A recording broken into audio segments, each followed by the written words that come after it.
அனைவருக்கும் வணக்கம். சௌர்ணதி குருகுலம் சார்பாக அனைவரையும் வரவேற்கிறோம். டிஎன்யூஎஸ்ஆர்பி டெஸ்ட் 16ஓட டெஸ்ட் சீரிஸோட கொஷின்ஸ் தான் நம்ம இன்னைக்கு பார்க்க போறோம். மொத்தம் 30 கொஷின். டாபிக் வைஸ் கொஷின்ஸ் வேணும் அப்படின்னா நீங்க 1ல இருந்து 14 வரைக்கும் இருக்கிற டெஸ்ட்ல ஒரு டெஸ்ட்லயுமே 3 டாபிக் இன்ட்ரோடக்ஷனோட எல்லா மெத்தட்ஸையும் சொல்லி கொடுத்துருக்கோம். பட் இப்போ வந்து நம்ம ஃபுல் டெஸ்ட்ன்றதால ஒரு கொஸ்டினுக்கும் இன்ட்ரோடக்ஷன் கொடுக்கறது கஷ்டம். ஸோ டைரக்டா ஃபார்முலா, லாஜிக், ஆப்ஷன்ஸ் என்ன மெத்தட் இருக்கோ அதெல்லாம் நம்ம பார்க்கலாம். ஸோ நம்மளுடைய கற்பித்தல் முறை formula method, logic method, option method சொல்லிட்டு எந்தெந்த கேள்விக்கு எந்தெந்த மெத்தட்ஸ் அப்படின்றத அந்த கொஸ்டின் அப்ளை பண்ணும்போதே நான் சொல்றேன். ஸோ உங்களுக்கு அதுல இன்டெப்த் அண்டர்ஸ்டாண்டிங் வேணும்னா 1ல இருந்து 14 வரைக்கும் இருக்க டெஸ்ட் சீரிஸை பாருங்க. சரிங்களா? ஸோ ஃபர்ஸ்ட் கொஸ்டின், ஒரு சரியான கடிகாரம் 8 மணியை காட்டுகிறது. 9:05 மணிக்கு நிமிடமுள் எத்தனை கோணம் சுழன்று இருக்கும் அப்படின்னு கேட்டிருக்காங்க. ஸோ ஃபர்ஸ்ட் ஆஃப் ஆல் நிமிடமுள், சரிங்களா? ஹவர் ஹேண்ட், மினிட் ஹேண்ட் அப்படின்னு சொல்லுவோம். இதுல மினிட் ஹேண்ட், அவன் நிமிடமுள் வந்து பாத்தீங்கன்னா 1 மணி நேரத்துக்கு எவ்வளவு டிராவல் பண்ணும் அப்படின்னா 360 டிகிரி டிராவல் பண்ணும். கரெக்டா? ஏன்னா இப்ப இங்க இருக்குன்னா அது சுத்தி 1 மணி நேரத்துல திருப்பி இங்க வரும்போது 360 டிகிரி டிராவல் பண்ணும். அப்போ மணி 8ல இருந்து 9, 9ல இருந்து 9:05 பிரிச்சுக்கங்க. 8ல இருந்து 9 360 டிகிரி சுத்திரும். கரெக்டா? அதுக்கப்புறம் 5 நிமிஷம். ஸோ 12, 3ன்னு எடுத்துக்கோங்க. 5 நிமிஷம் அப்படின்னா இங்க வரும் இல்லையா? 5 நிமிஷத்துக்கு எவ்வளவு தீரும்? இது வந்து 90 டிகிரினா இது 30 டிகிரி ஷிஃப்ட் ஆகும். சரிங்களா? ஸோ மொத்தம் எவ்வளவு? 390 டிகிரி. ஸோ அதுதான் வந்து விஷயம். இது இப்படி ஞாபகம் வச்சுக்கலாம். இல்ல ஒரு நிமிஷத்துக்கு எவ்வளவு சுத்தம் அப்படின்னு கேட்டா 1 நிமிஷத்துக்கு 6 டிகிரி சுத்தம். சரியா? 60 நிமிஷம் இல்லையா? 60 நிமிஷத்துக்கு 320, 1 நிமிஷத்துக்கு 6 டிகிரி. அப்போ 390 ஒரு 60 பிளஸ் 65 நிமிஷத்துக்கு எவ்வளவு மூவ் ஆகும் அப்படியே நீங்க போடலாம். இந்த மாதிரி போடுறதா ரொம்ப ஈஸி. 390 டிகிரி அப்படின்றது தான் ஆன்சர். ஓகே. அடுத்தது மீசிமா கண்டுபிடிக்க சொல்லியிருக்காங்க. ஸோ மீசிமா கண்டுபிடிக்கணும்னா ஒன்றும் இல்லை. மீசிமா வேணும்னா என்ன பண்ணணும்னா எல்லாத்தையும் எழுதிக்கணும். இதுல இருக்க நம்பர்ஸ் எல்லாத்தையும் எழுதிக்கணும். 2, 5, 7, 3, 4 நம்பர் தானே இருக்கு இந்த மொத்தத்துல. ஓகே, எழுதிட்டு அதனுடைய பவர்ஸ் எல்லாத்துலயும் பெரிய நம்பர். அப்படி இதுல 2ல இருக்கிறதுலே பெருசு எது? 2 பவர் 6. 5ல இருக்கிறதுலே பெருசு எது? 5ல ஒன்னே ஒன்று தான் இருக்கு, 2. 7ல வந்து பாத்தீங்கன்னா 5. அப்புறம் 3ல வந்து பாத்தீங்கன்னா 9. ஸோ இதுதான் வந்து answer. So 2 power 6, 5 square, 3 power 9, 7 power 5. So option D. மீசிமா வேணும்னா இதுதான். ஒருவேளை உங்களுக்கு மீப்போவா கேட்டாங்கன்னா என்ன பண்ணணும்னா 3த்துலயும் பொதுவானது எது? இதுல 2 இருக்கு, இதுலயும் 2 இருக்கு, இதுலயும் 2 இருக்கு. அப்போ எழுதலாம். இதுல 5 இருக்கு, ஆனா இதுல இல்ல, அதனால மீப்போவா வராது. 7 வந்து பாத்தீங்கன்னா இல்ல, வராது. எதுவுமே வராது. 2 மட்டும் தான் வரும். சரிங்களா? ஸோ 2 மட்டும் தான். அதனுடைய குறைந்தபட்ச பவர், குறைந்தபட்சம் எது? இங்க 2, இங்க 6, இங்க 1. அப்போ 1 தான் ஆன்சர். அப்போ மீப்போவா வந்து பொது எழுதி அதனுடைய குறைந்தபட்ச பவரை எழுதணும். சரிங்களா? இதுல எல்லாத்தையும் எழுதணும். எல்லாத்தையும் எழுதி அதிகபட்சத்தை எழுதணும். அதான் மீசிமாவுக்கும் மீப்போவாக்கும் வித்தியாசம். இந்த மாதிரி கொஸ்டின்ஸ், இந்த சர்ட்ஸ்ன்னு சொல்லுவாங்க. 2 power n, a power 3 power n, இந்த மாதிரி கொஸ்டின்ஸ்க்கு இதான் மெத்தட். ஓகே. அடுத்தது 750 மீட்டர் நீளமுள்ள ஒரு ரயில் ஒரு கம்பத்தினை 30 நொடிகளில் கடக்கிறது எனில் ரயிலின் வேகம் கணக்கிடுக. இது வந்து பாத்தீங்கன்னா நேரம் மற்றும் வேகம் தலைப்புல வரும். அதுல ரயில் தலைப்பு. ஒரு ரயில் வந்து ஒரு கம்பத்தை கடக்குது அப்படின்னா ஃபர்ஸ்ட் கான்செப்ட் என்ன அப்படின்னா, ஒரு ரயில் ஒரு கம்பத்தை கடக்கணும்னா தூரம் வந்து ரயிலோட நீளம் தான், லென்த் ஆஃப் த ட்ரெயின். அது எவ்வளோ? 750 மீட்டர். சரியா? அப்புறம் நேரம் அவனே கொடுத்துட்டான். எவ்வளோ? 30 செகண்ட் அப்படின்னு கொடுத்துட்டான். இது மீட்டர், இது செகண்ட்ல கொடுத்துட்டான். வேகம் கேட்டிருக்கான். சாரி, இது நேரம்ல, டைம். வேகமும் தூரமும் நேரமும் தெரியும். வேகம் கேட்டிருக்காங்க. ஸ்பீட் ஃபார்முலா என்ன? Distance by time. So 750 by 30. 0 அடிச்சா இது 25 மீட்டர் பர் செகண்ட்ல இருக்கு. Metre per second kilometre per ஹவர்ல மாத்தணும்னா என்ன பண்ணணும்? 18 பை 5ஆல பெருக்கணும். So 5 I 18 90 kilometre per hour. சரிங்களா? ஸோ மணிக்கு 90 கிலோமீட்டர் வேகத்துல போனா மட்டும்தான் நம்மளால வந்து ஒரு கம்பத்தை 30 நொடியில கடக்க முடியும். ஸோ ஸ்பீடு, டைம், டிஸ்டன்ஸ் இந்த ஃபார்முலா யூஸ் பண்ணோம். ரயில் வந்து ஒரு கம்பத்தையோ ஒரு பொருளையோ கடக்கணும் அப்படின்னா அதனுடைய நீளத்தை தான் அது கடக்கணும்ன்றது தான் கான்செப்ட். ஞாபகம் வச்சுக்கோங்க. Okay, thank you. அடுத்து 2 பகுதிகளை உருட்டும் போது முக எண்களின் கூடுதல் 10 கிடைப்பதற்கான நிகழ்தகவு. முதல்ல 2 பகுதிகள் வரும்போது சாம்பிள் ஸ்பேஸ் என்னன்னா 1,1, 1,2, 1,6, அப்படியே இது எல்லாமே வந்து 6,1, 6,6 இதான் வரும். இதுதான் வந்து NFS. ப்ராபபிலிட்டினால NFA, NFS தெரிஞ்சுக்கணும். சாம்பிள் ஸ்பேஸ் கூறு வெளிகள் அது 36. இப்போ ஏ வெற்றி வாய்ப்பு என்னது? கூடுதல் 10 அப்படின்னு இருக்கான். 1, அதிகபட்சமே 7, 2, அதிகபட்சமே 2,6 இல்ல 1, அதிகபட்சமே 7, 2, அதிகபட்சம் 8, 3, 9, அப்ப 4, வரும். அடுத்தது 5, வரும். அடுத்தது 6, 4 வரும். இது 3 தான். சரிங்களா? அப்போ ப்ராபபிலிட்டி ஆஃப் ஈவென்ட் பகடை கிடைப்பதற்கான நிகழ்தகவு அப்படின்னு கேட்டா NA/N இதுதான் ஃபார்முலா. ஸோ வெற்றி வாய்ப்புக்கான எண்ணிக்கை வந்து 3/36. என்னாச்சு 1/12 ஆன்சர் 1/12. ஸோ 10 முகையன்களின் கூடுதல் 10 கிடைப்பதற்கான நிகழ்தகவு, கூடுதல் 9 கிடைப்பதற்கான நிகழ்தகவு, 8 கிடைப்பதற்கான நிகழ்தகவு, அந்த மாதிரி கேட்பாங்க. அந்த மாதிரி கேள்விகள் எல்லாத்துக்குமே இதுதான் மெத்தடு. சரியா? அடுத்தது 55வது கேள்வி. 50 ஆய்வுகளின் சராசரி 36. 48 என்ற ஆய்வு எண் 23 என்று தவறாக எடுத்துக் கொள்ளப்பட்டது. பின்னர் தெரிய வருகிறது. சரியான சராசரியை கண்டுபிடிக்க அப்படின்னு கேட்டிருக்காங்க. ஃபர்ஸ்ட் ஃபார்முலா என்ன? x1, x2, x49 வரைக்கும் பிரச்சனை இல்லை. ஓகே, x50வது ஆய்வு வந்து பாத்தீங்கன்னா 48 என்ற ஆய்வு 23 நான் எடுத்துக்கிட்டேன். 23 எடுத்துக்கிட்டதால மொத்தத்துக்கும் சராசரி எனக்கு என்ன வந்துச்சு? 50 இன்ட்டு சராசரி வந்து 36. ஸோ இதுதான் ஃபார்முலா.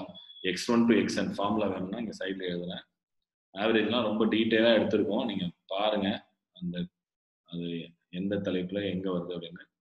n இன்ட்டு a இதுதான் ஃபார்முலா. ஸோ எல்லா வேல்யூஸையும் கூட்டணும்னா n இன்ட்டு a. இப்போ இதுதான் நம்ம கண்டுபிடிச்சிருக்கோம். ஆனால் 48ன்னு போட்டு கண்டுபிடிச்சிருக்கணுமா? நம்ம இப்படி மாற்றி கண்டுபிடிச்சிட்டோம். இப்போ நம்ம என்ன கேட்குறாங்கன்னா x1, x2, x49 ப்ளஸ் 48 போட்டு எனக்கு 50ஆல் வகுத்து சராசரி கரெக்டாக சொல்லு அப்படின்னு கேட்டிருக்காங்க. இப்போ எனக்கு இந்த 49 வரைக்கும் இருக்கு இல்லையா, அது இங்கேயும் இருக்கு. அதனுடைய வேல்யூ என்ன? 50 இன்ட்டு 36 மைனஸ் 23. அந்த 23 இங்கே வந்துடும். அதுக்கப்புறம் plus 48 by 50. So 50 into 36 plus 25 by 50. இப்போ 50ஆல் அடிங்க. 50 இன்ட்டு 36 பை 50 25 பை 50. இது அடிச்சா 36 வரும், இது அடிச்சா 0.5 வரும். அப்போ 36.5 அப்படின்றது தான் ஆன்சர். ஸோ அதான் நம்ம கண்டுபிடிக்கிறோம். சரியா? So very simple. ஸோ இது ரொம்ப சிம்பிள் ஆக்சுவலாக, ஒன்றுமே இல்லை. ஒரு ரூமில் 50 பேர் இருக்க 50 பேர் இருக்காங்கன்னு வச்சுங்களேன். எல்லாருக்கிட்ட இருக்க காசை நம்ம பிரிச்சு கொடுத்து 36 ரூபான்னு கொடுக்குறோம். அதுல ஒரு பையன் என்ன பண்றான்? என்கிட்ட 23 ரூபா இருக்குன்னு சொல்றான். அதை வச்சு நம்ம பிரிச்சு போடுறோம். எல்லாருக்கும் 36 ரூபா கொடுத்துட்டோம். இப்போ 50 பேர்கிட்டயே 36 ரூபா இருக்கு. அப்புறம் அந்த பையனை செக் பண்ணி பார்த்தா அவன் பாக்கெட்ல 48 ரூபா இருக்கு, அவன் 23 ரூபா தப்பா சொல்லியிருக்கான். அப்ப இப்ப எக்ஸ்ட்ரா எவ்வளவு கிடைச்சிருக்கும்? நமக்கு 25 ரூபா கிடைச்சிருக்கும். அதை நம்ம இப்ப எத்தனை பேருக்கு பிரிச்சு தரணும்? திருப்பி 50 பேருக்கு தான் பிரிச்சு தரணும். அப்ப ஆளுக்கு 50 காசு வருமா எக்ஸ்ட்ரா? அவ்வளவுதான், 36 ரூபா 50 காசு. சராசரி அப்படின்றது சமமா பிரித்து தருதல் அப்படின்றது ஞாபகம் வச்சீங்கன்னா ரொம்ப ஈஸி. பரவலின் வீச்சு காண்க. அதாவது 16 வயசுல இருந்து 18 வயசுக்குள்ள 2 பேர் இருக்காங்க, 18 வயசுல இருந்து 20 வயசுக்குள்ள 4 பேர் இருக்காங்க, இந்த மாதிரி 26 வயசுல இருந்து 28 வயசுக்குள்ள 2 பேர் இருக்காங்க. அதிகபட்ச வயசு என்னங்க? 28. குறைந்தபட்ச வயசு என்ன? 16. இது ரெண்டுத்துக்குமான வித்தியாசம் என்னன்னு கண்டுபிடிக்கணும். அவ்வளவுதான். ஸோ 16 அதிகம் மைனஸ் இதுன்னு அப்படியே போட்டுக்கலாமே. 28 மைனஸ் 16 அப்படின்னா 12. ஸோ அந்த வீச்சு அப்படின்றது என்ன அப்படின்னா லார்ஜர் மைனஸ் ஸ்மாலர், அதிகபட்சம் மைனஸ் குறைந்தபட்சம், அவ்வளவுதான். அதுதான் ஃபார்முலா. So 28 minus 12. ஓகே, கேள்விக்குரிய இடத்தில் என்ன எண் வரும் அப்படின்னு கேட்டிருக்காங்க. இப்போ இந்த மாதிரி கேள்விலாம் மட்டும் கொஞ்சம் கேர்ஃபுல்லா இருக்கணும். ஏன்னா என்ன ஃபார்முலா வேணா யூஸ் பண்ணலாம், டைம் கில் ஆகாம இருக்கணும், அவ்வளவுதான். சரிங்களா? இப்போ என்னன்னா 27 ஒரு 3 30 30 2ஆல் வகுத்துருக்காங்க. ஸோ என்ன பண்ணிருக்காங்கன்னா 20 மேல இருக்கிறதையும் இதையும் கூட்டி 2ஆல் வகுத்துருக்காங்க. 27 3 கூட்டி 2ஆல் வகுத்தாதான் 15 வரும். 56 6 கூட்டி 2ஆல் வகுத்தாதான் 31 வரும். அதே மாதிரி 81 9 கூட்டி 2ஆல் வகுக்கணும். 90/2 அப்படின்னா உங்களுக்கு என்ன வரும்? 45 அப்படின்றது. சரியா? இது வந்து நமக்கு அப்ப தோணும். அதான் இந்த ரெண்டுத்துக்கும் இது ரிலேட்டடா இருக்கலாம், இது ரெண்டுத்துக்கும் இது ரிலேட்டட் இருக்கலாம். அது எப்படி ரிலேஷனா வருது அப்படின்றது பார்த்து கொஞ்சம் கொஸ்டினை பார்த்துக்கணும்.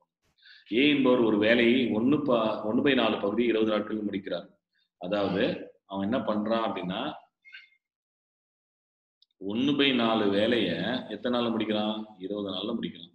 அப்போ ஒரு வேலையை எத்தனை நாள்ல முடிப்பான்? 80 நாள்ல முடிப்பான். கரெக்டா? இப்ப என்ன கேட்டிருக்காங்க? 1/5 வேலையை எத்தனை நாள் முடிப்பான் அப்படின்னு கேட்டிருக்காங்க. 1/5 இன்ட்டு 80 16 நாள்ல முடிப்பான். அவ்வளவுதான், சிம்பிள். வேலையை பிரிக்கிறோம். 80 நாள்ல முடிக்கிற வேலையை 5 பாகமா பிரிச்சோம்னா 16 நாள் தானே வரும். அவ்வளவுதான். கேள்வி வந்து ரொம்ப சிம்பிள். ஒரு சக்கரம் 110 கிலோமீட்டர் தூரத்தை 50 சுற்றுகள் சுற்றுவதன் மூலம் அடைகிறது எனில் சக்கரத்தின் ஆரத்தினை காண்க அப்படின்னு கேட்டிருக்காங்க. ஸோ முதல்ல வந்து ஒரு சக்கரம் அப்படின்னா அதனுடைய சுற்றளவு அப்படின்றது சுற்றளவு, அதான் வந்து ஒரு ரவுண்டு 2πr. ஓகே, ஒரு ரவுண்டுக்கு ஒரு ரவுண்டு சுத்தினா 2πr. எனக்கு எத்தனை சுத்து? 500 சுற்று சுத்துதான். அப்போ இது ரவுண்டு, அந்த ஆறுன்னு எடுத்துக்காதீங்க, சுற்றுன்னு எடுத்துக்கிறேங்க. ஒரு சுற்று சுத்தணும்னா 2πr. 500 சுற்றுனா 500 × 2πr. இதுதான் வந்து 110 கிலோமீட்டர். ஓகேவா? இது அப்போ 500 × 2πr. ஆரம் தான் கண்டுபிடிக்கணும். 110 கிலோமீட்டர். கிலோமீட்டரை மீட்டரா மாத்திக்கலாம். ஏன்னா மீட்டரா வேணும். கிலோமீட்டர் மீட்டரா மாத்திக்கலாம். 500 1000 2 வரும். அதுக்கப்புறம் 22க்கு 2 வரும் 5. 2னா 10. ஓகே. திருப்பி இந்த 2க்கு இந்த 2 கேன்சல், இந்த 2க்கு இந்த 10 கேன்சல். 6 = 35. இது கேன்சல் பண்றதா. ஆரம் வந்து 35 மீட்டர் இருந்தா மட்டும்தான் இவ்வளவு கிலோமீட்டர் வந்து டிராவல் பண்ணும் அப்படின்னு சொல்றாங்க. ஒரு குறிப்பிட்ட தனி வட்டி விகிதத்தில் 3 ஆண்டுகளில் 600 690 ஆகிறது எனில் 3% தனி வட்டி கூடுதலாக வட்டி வீதம் இருப்பின் தற்போதைய மதிப்பு என்ன அப்படின்றது. 2 மெத்தட் இருக்கு ஆக்சுவலா. ஃபர்ஸ்ட் 600 690 ஆகுது. அதாவது நான் வந்து பிரின்சிபல் வந்து 600, சரியா? அமௌண்ட் வந்து 690 தொகை. அப்ப எனக்கு சிம்பிள் இன்ட்ரெஸ்ட் எவ்வளவு கிடைச்சிருக்கு? 90 ரூபாய் கிடைச்சிருக்கு. சிம்பிள் இன்ட்ரெஸ்ட் ஃபார்முலா என்ன? PNR/100. P எவ்வளோ? 600. N 3 வருஷம். பிரின்சிபல் 600. N வந்து 3 வருஷம். அது மட்டும் எழுதிக்கிங்க. ஸோ அதுக்கப்புறம் நம்ம பிரதியிடுறோம். ஆரம் 6 தான் கண்டுபிடிக்கணும். பை 100 = 90. இந்த 2 ஜீரோக்கு இந்த 2 ஜீரோ அடிப்பட்டுரும். இந்த 3க்கு இது அடிச்சா 30. இந்த 6க்கு இது அடிச்சா 5. ஸோ ஏற்கனவே இருக்கிற வட்டி வரும் 5%. இப்போ என்ன பண்றாங்க? 3% இன்க்ரீஸ் பண்றாங்க. அப்போ 8% ஆகுது. அப்போ புது சிம்பிள் இன்ட்ரெஸ்ட் எவ்வளோ அப்படின்னா அதே 600, N அதே 3 வருஷம், 8% ஆச்சுன்னா அப்படின்னு கேட்குறாங்க. 5% நம்ம இப்போ என்ன பண்றோம்? R1 வந்து 8% மாத்துறோம். அப்போ என்ன வரும் அப்படின்னு கேட்குறாங்க. ஸோ R3 18 × 8 10 8 80 ஒரு 64 144. அப்போ 600 என்னவா மாறுது? 744 மாறுது அப்படின்னு கேட்டிருக்காங்க. இதுதான் ஆக்சுவல் ஃபார்முலா மெத்தட். சரிங்களா? ஒரு கேள்வி முதல்ல எவ்வளவு வட்டி இருந்தது அப்படின்னு பார்த்துட்டு அந்த வட்டியை நம்ம இப்போ 3% இன்க்ரீஸ் பண்றதால என்ன நடக்க போகுது அப்படின்னு கேட்டிருக்காங்க. ஸோ இதுதான் மெத்தடு. இதை நான் இன்னும் சிம்பிளா ஒரு மெத்தட் சொல்றேன் பாருங்க.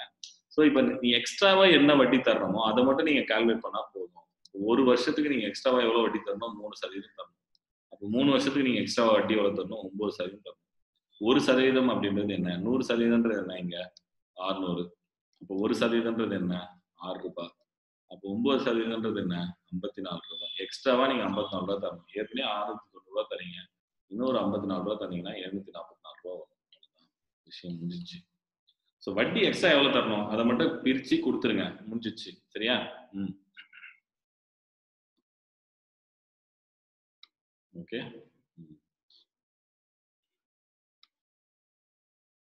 60வது கேள்வி. 61வது கேள்வி. அர்ஜுன் என்பவர் ஒரு பெண்ணை பார்த்து இப்படி கூறுகிறார்: அந்த பெண் எனது அம்மாவின் பேரனின் மனைவி.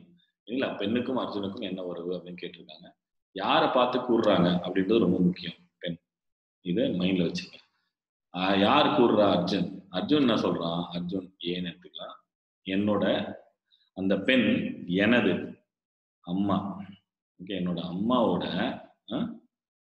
அம்மாவோட பேரன் அப்படின்னா யாரு? என்னோட பையனா தானே இருக்கணும். என்னோட அம்மாவோட பேரன், ஓகே, மனைவி அப்படின்னு சொல்றாங்க.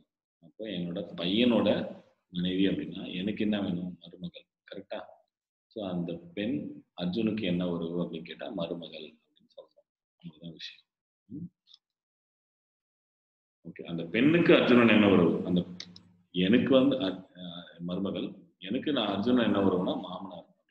ஓகே, கேள்வி பார்த்து. x = 3y. 3x இன் எத்தனை சதவீதம் 6y ஆகும்? இங்க 3x இன் எத்தனை சதவீதம் 6y ஆகும்? கேள்வி நல்லா புரிஞ்சுக்கணும். இதுல ரெண்டுத்துல எது 100%னா 3x. 3xன்றது 100%. 6y அப்படின்றது எவ்வளோ அப்படின்னு கேட்டிருக்காங்க. இதுதான் விஷயம். நமக்கு என்ன தெரியும்? x = 3y. அதை பிரதியிட்டு, அப்ப இங்க பிரதியிட்டா 3 × 3y, அதாவது 9y அப்படின்றது 100%னா 6y அப்படின்றது எவ்வளோ அப்படின்னு கேட்டிருக்காங்க. ஓகே, இந்த வேல்யூ தெரியாத வேல்யூ டீன்னு எடுத்துக்கங்க, ஏதோ ஒன்று எடுத்துக்கங்க. எடுத்துட்டு ஏன்னு கூட எடுத்துக்கலாம். ஏன்றது எவ்வளோ? 6y × 100/9y. y cancel. 2 3 200 3ஆவது பார்த்தீங்கன்னா 66.5 66 என்ன 3ல 2 பாகம் 66.66%. இந்த பர்சன்டேஜ் தெளிவா இருந்தீங்கன்னா டைரக்டாவும் சொல்லலாம். ஆச்சா?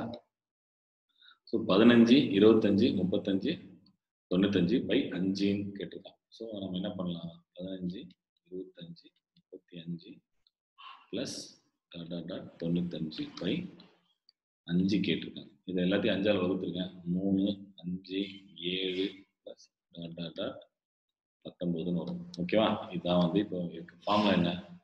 n/2 × a + l அப்படின்னு ஒரு ஃபார்முலா இருக்கு. முதல் உறுப்பு கடைசி உறுப்பு n. அப்போ n கண்டுபிடிக்கணும். முதல்ல n கண்டுபிடிக்கிறது ஃபார்முலா என்னன்னு பாருங்க. கவுண்டிங் நம்பர்ஸ், உறுப்புகளின் எண்ணிக்கை, கடைசி உறுப்பு மைனஸ் முதல் உறுப்பு பை வித்தியாசம் பிளஸ் 1. கூட்டுத்தொடர் வரிசையோட உறுப்புகளின் எண்ணிக்கை கண்டுபிடிக்கிறது இதுதான் ஃபார்முலா. ரொம்ப பவர்ஃபுல்லான ஃபார்முலா. வித்தியாசம்னா 2 + 1. கடைசி உறுப்பு இது L, முதல் உறுப்பு இது A. வித்தியாசம் என்ன வித்தியாசம்? D 2. அதான் இது. எல்லாத்தையும் பிரதிட்டீங்கன்னா 16/2 + 1 8 + 1 9ன்னு வரும். அதுதான் இங்க பிரதிநிதி. 9/2 SN ஃபார்முலா 9/2 3 + 19. 9/2 22 11 99. ஏன்னா உட்காந்து கூட்டிட்டு இருக்க முடியாது. பெரிய எண்ணம் வந்தானா உட்காந்து கூட்டணும்னா கண்டிப்பா டைம் ஆயிடும். அதனால டைரக்டா இப்படி போடுங்க. ஆன்சர் 99. ஓகே.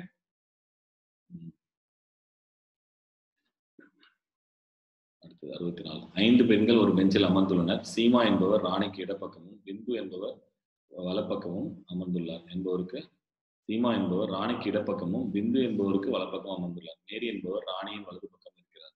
ரீட்டா என்பவர் ராணிக்கும் மேரிக்கும் இடையில் அமர்ந்துள்ளார் அப்படின்றாங்க. மொத்தம் இதுல எத்தனை பேர் இருக்காங்களோ அவங்க பேர்லாம் முதல்ல தனியா எடுத்து. ஓகே, யாரா இருக்கா? சீமா. ஓகே, அதுக்கப்புறம் பிந்து. ஓகே, அதுக்கப்புறம் மேரி. ஓகே, அதுக்கப்புறம் ரீட்டா. ஓகே, ராணி. ஓகே, ரீட்டா ராணி இப்படி எடுத்துக்கலாம். இவங்க தான் 5 பேர் இருக்காங்க. ஒரு பெஞ்ச்ல உட்காந்துருக்காங்க அப்படின்னா 5 சீட் அவங்களுக்கு ஒதுக்கிடும். ஓகேவா? ஒரு கேள்விக்கும் அப்படியே தனியா சைட்ல நோட் பண்ணுங்க. சீமா என்பவர் ராணிக்கு இடப்பக்கம். அப்ப ராணிக்கு இடப்பக்கம் சீமா. ஓகே, அதுக்கப்புறம் பிந்து என்பவருக்கு வலப்பக்கம் அமர்ந்துள்ளார். பிந்துன்றவருக்கு வலப்பக்கம். இதுதான் வந்து ஃபர்ஸ்ட்.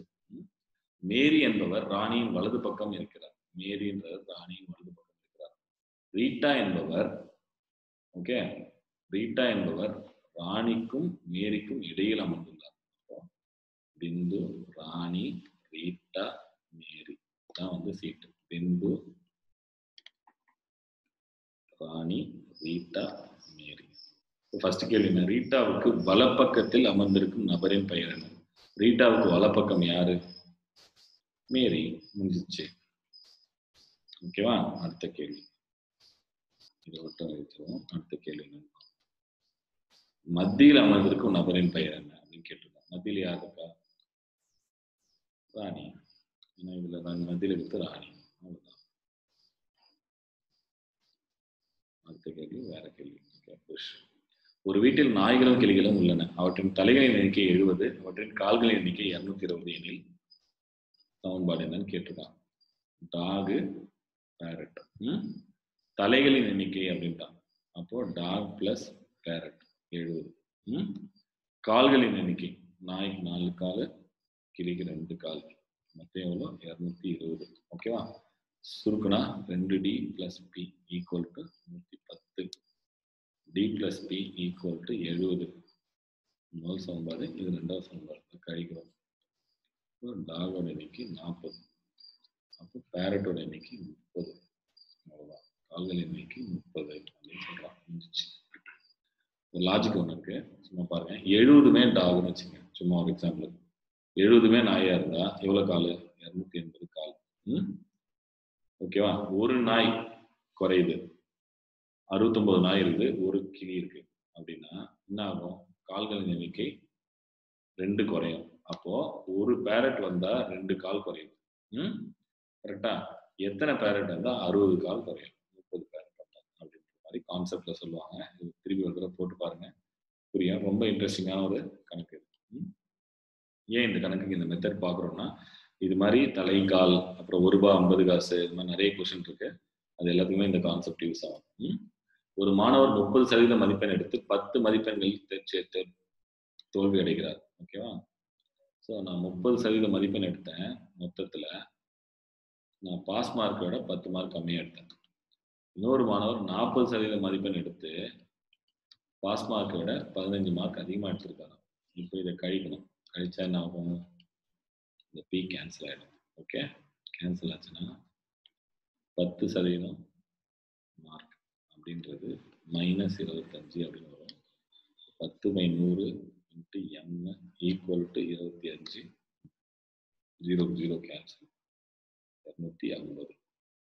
அவ்வளோதான். ரொம்ப சிம்பிள். ஆக்சுவலாக இது வேற ஒரு மெத்தடில் நான் சொல்கிறேன். இந்த மெத்தட் கொஞ்சம் ஈஸியாக இருக்கும் உங்களுக்கு. இதெல்லாம் நம்ம ஏற்கனவே அந்த ஃபஸ்ட்டு 14 டெஸ்ட்டில் டீட்டெயிலாக எடுத்திருக்கோம். இதுலேருந்து தான் திரும்ப திரும்ப கொஷின்ஸ் கொடுக்குறோம். ரிப்பீட்டடாக பார்த்தீங்கன்னா உங்களுக்கு ரொம்ப ஈஸியாக புரிஞ்சிடும். ஓகேவா? சதவீதம் மேலே கீழே எழுதிக்கலாம். 30% மதிப்பெண், 40% மதிப்பெண். இந்த வித்தியாசம் வந்து 10. இந்த வித்தியாசம் வந்து 15. ஓகேவா? அப்போ வித்தியாசம், இந்த வித்தியாசம் என்ன? 10%. 10% 25. ஏன்னா இந்த வித்தியாசம் மொத்தம் 25 இருக்கு இல்லையா? அப்போ 100% எவ்வளோ அப்படின்னு கேட்டிருக்காங்க. 250. முடிஞ்சிச்சு. ஒரே செகண்ட்ல ஆன்சர் சொல்லிடலாம். இதுதான் 67வது கொஸ்டின். அடுத்தது அடுத்த எண் என்ன அப்படின்னு கேட்டிருக்காங்க. ஓகே, 1.5, 2.3, 3.1, 3.9. எப்பவுமே ஃபர்ஸ்ட் வித்தியாசம் பார்க்கணும். 0.8 வருது, அடுத்தது 0.8 வருது, அடுத்தது 0.8 வருது. அப்போ அடுத்தது 0.8 தான் வரும். 4.7. ரொம்ப யோசிக்கிறதுல. அடுத்தது ரூபாய் 800 முதலீட்டுக்கு ஆண்டுக்கு 20% கூட்டு வட்டி விதிப்பு 2 வருடங்களில் வட்டி எவ்வளவு கிடைக்கும் கேட்டிருக்காங்க. கூட்டு வட்டி பொறுத்த வரைக்கும் நான் ஏற்கனவே சொன்ன மாதிரி ஃபார்முலாலாம் போட்டால் ரொம்ப டைம் எடுக்கும். 10% எவ்வளோ? 80. 20% எவ்வளோ? 10% 80னா 20% எவ்வளோ? 160. அப்போ முதல் வருஷ வட்டி வந்து 160 ரூபா கிடைக்கும். சரியா? அப்போ 2வது வருஷமும் அதே 160 ரூபா தான் கிடைக்கும், அந்த 800 ரூபாய்க்கு. பிளஸ் இந்த 160 ரூபா இருக்கு இல்லையா? அந்த 160 ரூபாய்க்கு 10% எவ்வளோ? 16 ரூபாய். அப்போ 20% எவ்வளோ? 32 ரூபா. ஸோ இது ஒரு 32. அப்போ 320 + 32 352. ஆன்சர். ஏதோ டைப்பிங் ஆன்சர்ல ஏதோ தப்பு பண்ணியிருக்கோம். 352 தான் டோட்டல். ஓகே. ஒரு வகுப்பில் உள்ள மாணவர்களில் விஜய் மேலிருந்து 18வது இடமும் மற்றும் கீழிருந்து 27வது இடம். சரியா? ஸோ விஜய் அப்படின்ற மாணவன் மேலிருந்து 18வது இடம்னா அவனுக்கு மேலே 17 பேர் இருக்காங்க, அவன் ஒரு ஆள். கீழே இருந்து 27 பேர் இருக்காங்கன்னா அவனுக்கு கீழே 26 பேர் இருக்காங்க, அவன் ஒரு ஆள். இதுதான் இங்கே ஞாபகம் வச்சுக்க வேண்டியதுங்க. ஸோ அந்த அந்த அந்த கிராஃப் போடணும். அவ்வளோதான். அது போட்டிங்கன்னா முடிஞ்சிச்சு. ஸோ அப்போது உங்களுக்கு இது வந்து கன்ஃபியூஸ் பண்ணாமல் எடுத்துருங்க. ஸோ அவ்வளோதான். இந்த கேப் மட்டும் ஞாபகம் வச்சுக்கோங்க. அப்போ மொத்த மாணவர்களின் எண்ணிக்கை அப்படின்னா 17, 1, 26. அப்போ 18 + 26 44. ஓகே. புள்ளிகள் 2வது கால் பகுதியில் எங்கெல்லாம் அமைஞ்சிருக்கு அப்படின்னு கேட்குறாங்க. முதல்ல கால் பகுதினா என்ன அப்படின்னா, இது முதல் கால் பகுதி, இது 2ஆம் கால் பகுதி, இது 3ஆம் கால் பகுதி, இது 4ஆம் கால் பகுதி. ஸோ புள்ளி குறிக்கணும். -4ல் 1 புள்ளி. அப்போ எந்தெந்த புள்ளிலாம் வரும்னு கேட்டால் பி வரும். -4ல் 1 இங்கே வரும். -2ல் 2 அப்படின்னா Q வந்து இங்கே வரும், தேவையில்லை. அப்புறம் -1ல் 1 ஆரும் மேலே வரும். அப்புறம் எஸ் வந்து பார்த்தீங்கன்னா 2, -3 எஸ் இங்கே வரும், டி வந்து இங்கே வரும். அப்போ எது எது வருது அப்படின்னா பி மற்றும் ஆர். எந்தெந்த புள்ளிகள் வரும்னு கேட்டிருக்காங்க. அதுதான் ஆன்சர். அடுத்தது கொசிகன் 60 டிகிரி அப்படின்றதோட வேல்யூ என்னன்னு கேட்டிருக்காங்க. கொசிகன் 60 டிகிரி அப்படின்னா கொசிகன் தீட்டா அப்படின்றது சைன் தீட்டாவோட தலைகீழ். ஓகேவா? அப்போ நமக்கு என்ன தெரியணும்? சைன் 60 டிகிரி தெரியணும். சைன் 60 டிகிரின்றது √3/2. அப்போ இது வந்து 2/√3. ஓகே, √3 மிஸ்ஸிங்க. கொஸ்டினேபிள் இருந்திருக்கும். 2/√3. அடுத்தது A/B, C/B கொடுத்துருக்கான். கொஞ்சம் கேர்ஃபுல்லாக இருக்கணும்ல. ஏவும் பியும் 3:5 அப்படின்ற விகிதத்தில் இருக்கு. சியும் பியும் 2:7 என்ற விகிதத்தில் இருக்கு. அதனால இப்படி போடணும், மாற்றி போடணும். அதனால சி வந்து 2, பி வந்து 7. இதுல யார் பொது? பி தான் பொது. ஸோ அதனால பெருக்கணும்.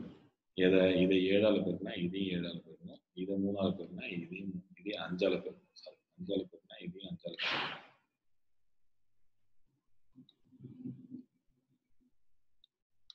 நம்ம பொது ஞாபகம் வச்சுக்கோங்க. யார் பொதுனா பி தான் பொது. அப்போ பியை தான் பொதுமைப்படுத்தணும்.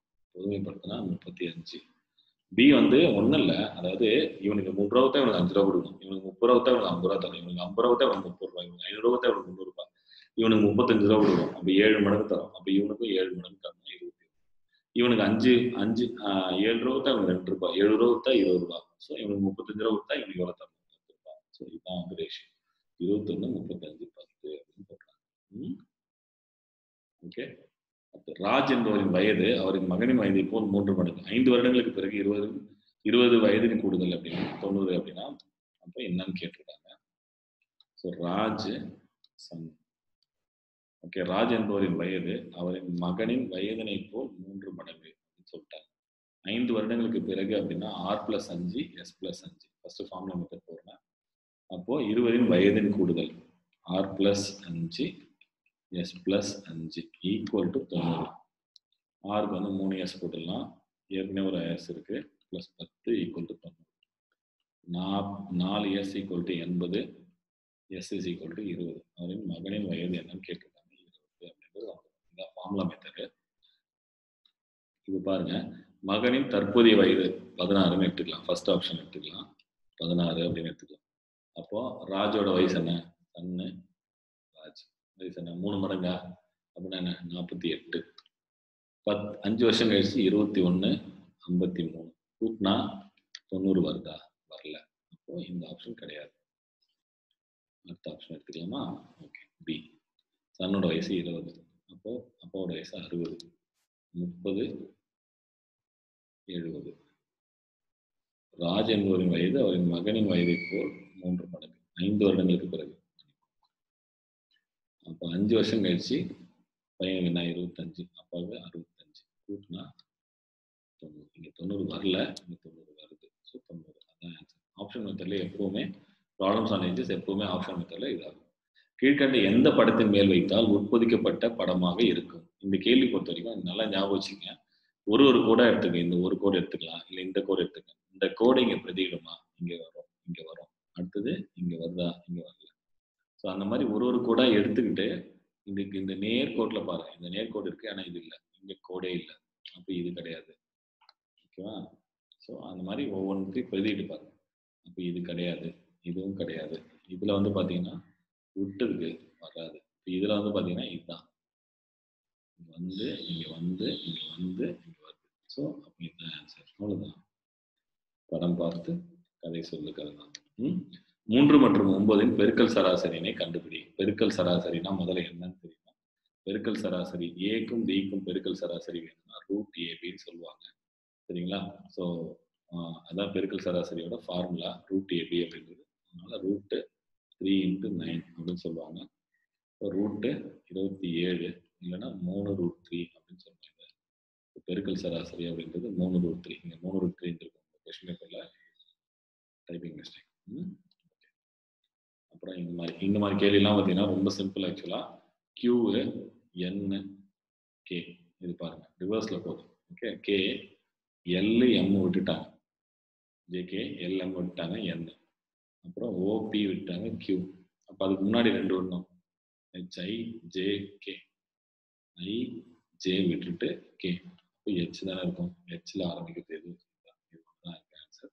அதனால இது ஒன்று தான் வர முடியும். நீங்கள் இன்னொன்னே பார்க்க தேவை. அப்படி இல்லைன்னா அடுத்த சீரீஸ் பார்க்கலாம், அடுத்த சீரீஸ் பாருங்க, அவ்வளோதான். வந்துதான் அந்த ஆன்சர் வரும் டக்குன்னு. அடுத்தது 1 முதல் 100 வரை உள்ள சீட்டுகளில் ஒரு சீட்டு எடுக்கப்படுகிறது. அது 3ஆல் வகுப்படும் அல்லது 5ஆல் வகுப்படும் எண்கள். அப்போ இது வந்து பார்த்தீங்கன்னா 3ஆல் வகுப்படும் எண்கள் எது எது? 3, 6, 9 அப்படியே கூட்டுங்க, 99 வரைக்கும் வரும். 5ஆல் வகுப்படும் எண்கள் 5, 10, 15 அப்படியே போங்க, இது வரைக்கும் வரும் 100. 2த்துலையும் வகுப்படுற எண்கள் 15ஆல் வகுப்படும் எண்கள் 15, 60, சாரி 15, 30 அப்படி வந்தீங்கன்னா 90 அப்படி வரும்.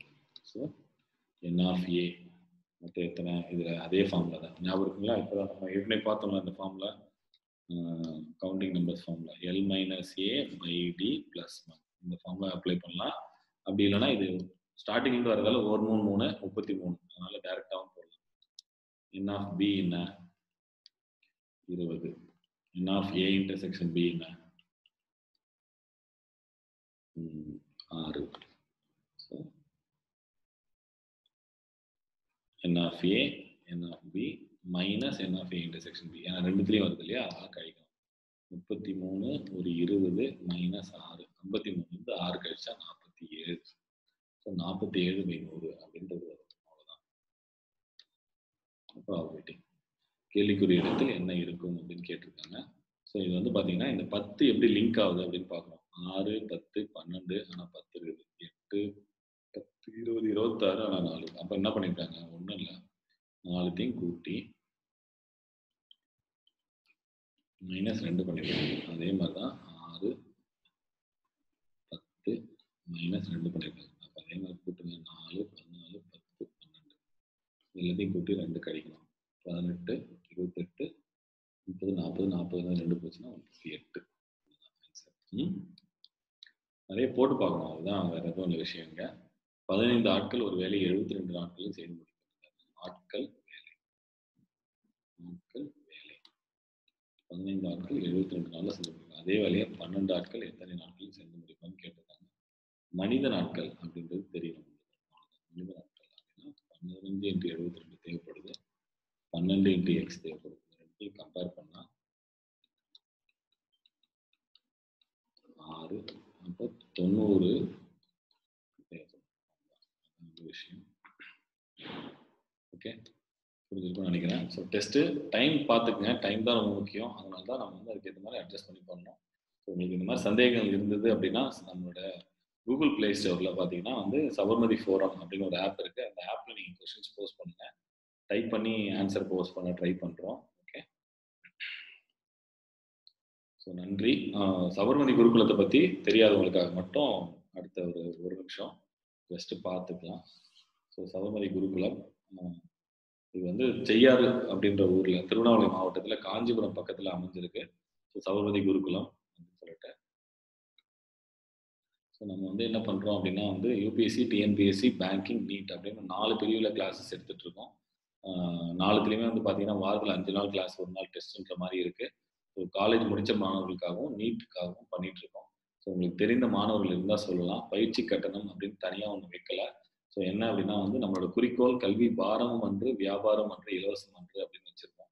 ஸோ இந்த குறிக்கோள் எதுக்காக அப்படின்னா வந்து கல்வி வந்து பெற்றோர்களுக்கு பாரமாக இருக்கக்கூடாது, வியாபாரமாகவும் நம்ம பண்ணக்கூடாது, இலவசமாகவும் இருக்கக்கூடாது அப்படின்றதால கட்டணம்னு தனியாக நாங்கள் நிர்ணயிக்கலை. ஸோ இதுக்கு நம்ம முன்னோர்களோட சொல்யூஷன் தான் இந்த குருதர்ஷனை முறை அப்படின்னு சொல்லிட்டு அவங்களால முடிஞ்சதை கொடுங்க அப்படின்னு கேட்குறோம். ஸோ பொருட்களாவோ இல்லை வேலையாக கூட தருவாங்க. ஸோ கல்விக்குன்னு கட்டணம் கிடையாது. வந்து பார்த்தீங்கன்னா நம்மளுடைய மிகப்பெரிய சிறப்புகள் என்னன்னா விவசாய நிலத்துக்கு மத்தியில் இருக்குது. ஸோ அதனால ரொம்ப வாஸ்டான ஒரு இடம், ஒரு 10-15 ஏக்கர் கிட்ட இருக்குது. அதனால படிக்கிறதுக்கு ரொம்ப அமைதியான ஒரு இடம். 24 மணி நேரம் இயங்கும் நூலகம். படிக்கிறது அப்படின்றது வீட்டில் இருந்தால் நம்மளால ஃபுல் டைம் படிக்க முடியாது. ஸோ அதுக்காக தான் இப்படி ஒரு அமைப்பு ஏற்படுத்தியிருக்கோம். குருகுலம் ஆசிரியர்களும் மாணவர்களும் சேர்ந்து தங்குறாங்க. படிக்கும் போதே தற்சார்பு விவசாயத்தை கற்றுக்கிறதுக்காக வந்து விவசாயம் பண்ணிட்டே படிக்கிற ஒரு ஆப்ஷனே இருக்குது. உணவு மற்றும் தங்குவதற்கு கட்டணமாக கட்டிட்டு நான் வேலை மட்டும் நான் வந்து 2700 ரூபாய் கட்டிட்டு நான் படிச்சுக்கிறேன்றவங்களுக்கு எந்த டிஸ்டர்பன்ஸும் கிடையாது. இல்லைன்னா அருகில் இருக்கும் கிராமங்களில் போய் டியூஷன் எடுக்கிற மாதிரியோ இல்லை பக்கத்துலேயே விவசாயம் பண்ணுற மாதிரியும் சில ஆப்ஷன்ஸ் கொடுக்குறோம்.